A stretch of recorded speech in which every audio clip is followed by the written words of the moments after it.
نحمده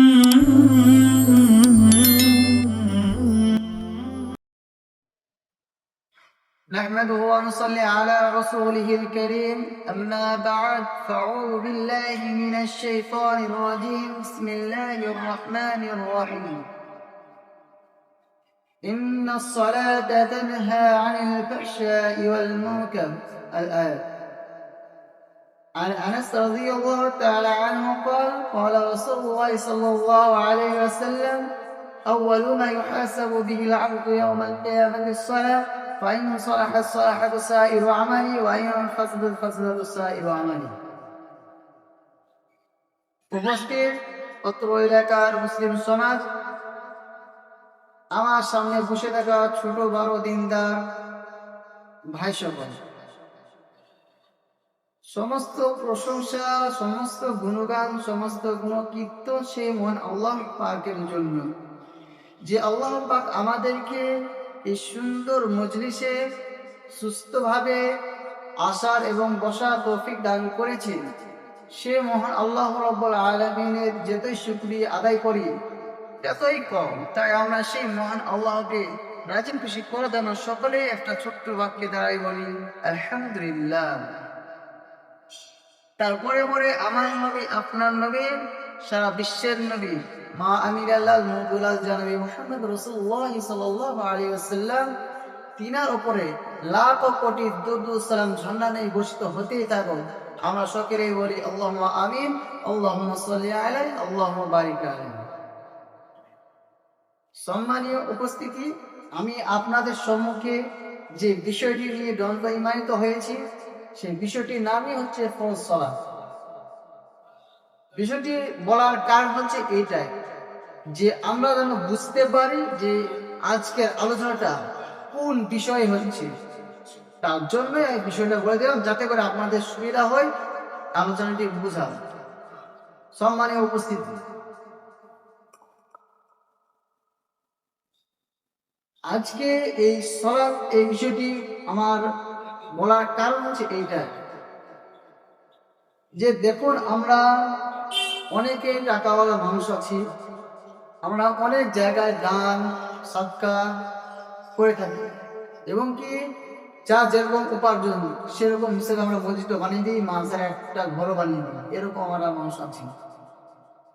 কিন্তু দেখতে হবে এই দানগুলি যে করছি, দান করা অবশ্যই ভালো কাজ, কিন্তু এই দান কি আমার আজও গ্রহণযোগ্য হচ্ছে এটা আমাদের দেখতে হবে। আমরা অনেকে দান করি, কিন্তু দান করার যে মেন ইবাদত, দান করাটা কি ইবাদত, দান করার যে একটি মেন ইবাদত সেটা আমাদের মধ্যে নেই বেশিরভাগ মানুষ। সেটা কি? সেটা হচ্ছে সালাত। সমস্ত আমলের মধ্যে মূল আমল হচ্ছে, সমস্ত আমলের ভিত্তি হচ্ছে সালাত। যা সালাত নেই তার কোনো কিছু নেই, যা সালাত আছে তার সমস্ত আমলই আছে। যেসব আমলের মাধ্যমে মানুষ জান্নাত লাভ করতে পারে তার অন্যতম হচ্ছে সালাত। সালাত হচ্ছে তার অন্যতম। যদি আমরা সালাত আদায় করি, আমরা যে সমস্ত দান ইবাদত করেছি আমাদের গ্রহণযোগ্য হবে, অতএব আল্লাহ তাআলা আমাদেরকে জান্নাত দিতে পারেন। হাদিসে এসেছে, আনাস রাদিয়াল্লাহু তাআলা আনহু বলেন, রাসূলুল্লাহ সাল্লাল্লাহু আলাইহি ওয়াসাল্লাম বলেছেন, কিয়ামতের দিন সর্বপ্রথম আপনাকে সালাত সম্পর্কে জিজ্ঞাসা করা হবে। আপনাকে জিজ্ঞাসা করা হবে না আপনি হজ করে এসেছেন কিনা, আপনাকে জিজ্ঞাসা করা হবে না আপনি দান সাদকা করেছেন কিনা, আপনি জিজ্ঞাসা করা হবে না আপনি রোজা করেছেন কিনা, আপনাকে জিজ্ঞাসা করা হবে যে ব্যাপারে সেটা কি, সেটা সালাত, আপনি সালাত আদায় করেছেন কিনা। সম্মানীয় উপস্থিতি, কথাগুলি ভালো করে শুনবেন, কেউ এদিক ওদিক মন দিবেন না, কথাগুলি ভালো করে শুনুন, আশা করি আপনার উপকার হবে ইনশাআল্লাহ। তাহলে আমরা কি বুঝলাম এই হাদিস দ্বারা? কিয়ামতের দিন সর্বপ্রথম আমাদেরকে কি সম্পর্কে জিজ্ঞাসা করবে? সালাত সম্পর্কে জিজ্ঞাসা করা হবে। যদি আমাদের সালাত যদি আমাদের হিসাব ঠিক থাকে, তাহলে আপনি দুনিয়ার ভিতরে যত দান করেছেন, যত ইবাদত করেছেন, আপনার সমস্ত ইবাদতই গ্রহণযোগ্য হবে। আর যদি আমাদের সালাতের হিসাব যে গ্রহণযোগ্য নাই হয়, তাহলে আমাদের কোনো ইবাদত গ্রহণযোগ্য হবে না। অতএব আপনার দান করা হবে এবং যাকে দান করবে তাদের দান দেওয়া হবে, অত তাদেরই না হবে, আপনার কোনো লাভ হবে না। আপনি যে ইনকাম করে উপার্জন করে যে টাকাটা দিলেন ঠিক আছে, মাদ্রাসা হোক মসজিদে হোক, হ্যাঁ তাদের কোনো কাজে লেগে গেলে তাদেরই লাভ হবে। একটা ঘর বিল্ডিং হয়ে গেল, একটা মাদ্রাসা হয়ে গেল, ওদের লাভ হলো, কিন্তু আপনার লাভ হলো না কেন? আপনি সালাত আদায় করেনি। সম্মানীয় উপস্থিতি, চলুন আমরা আয়াতের দিকে যাই। মহান রব্বুল আলামিন বলেন, ইন্নাস সালাতা তানহা আনিল ফাহশাই ওয়াল মুনকার, নিশ্চয় সালাত মানুষকে অশ্লীল ও নোংরা খারাপ কাজ থেকে বিরত রাখে। আয়াতের মায়েরা শুনে কেমন কেমন লাগলো না? অবশ্যই লাগবে, কারণ আয়াতে বলা হয়েছে যে মানুষকে অশ্লীল ও নোংরা খারাপ কাজ থেকে বিরত রাখেন। কিন্তু এর থেকে আমাদের একটা প্রশ্ন করতেই পারে যে অনেক নামাজিকে, অনেক মুসল্লিকে দেখি ওরা নামাজ 5 ওয়াক্ত আদায় করে, তাও তো ওরা অন্যায় কাজে জড়িত আছে, তাও তো ওরা খারাপ কাজ করে, ওরা অন্য পথে চলে। জি, চলতে পারে, কারণ যে আল্লাহকে ভয় দেখে নামাজ পড়বে, সে তার ক্ষমতা হবে না, তার সাহস হবে না যে আমি অন্যায় কাজ করব, আমি অসৎ পথে চলবো, তার কখনোই সম্ভব হবে না। নামাজি তো এক রকমের নয়, নামাজি অনেক রকমের আছে। যেমন দেখেন কিছু মুসল্লি আছে আল্লাহকে ভয় করে নামাজ পড়ে, জান্নাত পাওয়ার আসে, এবং অনেক মুসল্লি আছে হ্যাঁ যে সমাজে আমি মেম্বার, সমাজে আমার দায়িত্ব আছে, মেম্বার আছে, কমিটিতে আছি, যদি আমার নামাজ না পড়ি, পাড়াতে আমার নামাজ, সমাজে নামাজ না পড়লে আমার লোকে কি বলবে? এই লোককে দেখানোর লিগে কিছু মানুষ নামাজ সালাত আদায় করতে আসে। আর এবার কিছু মানুষ আছে যে আল্লাহর সাথে আর কি মজা করতে আসে মসজিদে। কেন আর কি মজা করতে আসে? এটা একটা কেমন ধরনের কথা হয়ে গেল না? অবশ্যই হয়ে যায়। আপনাকে বুঝিয়ে দিচ্ছেন যে আর কি কেন করতে আসে।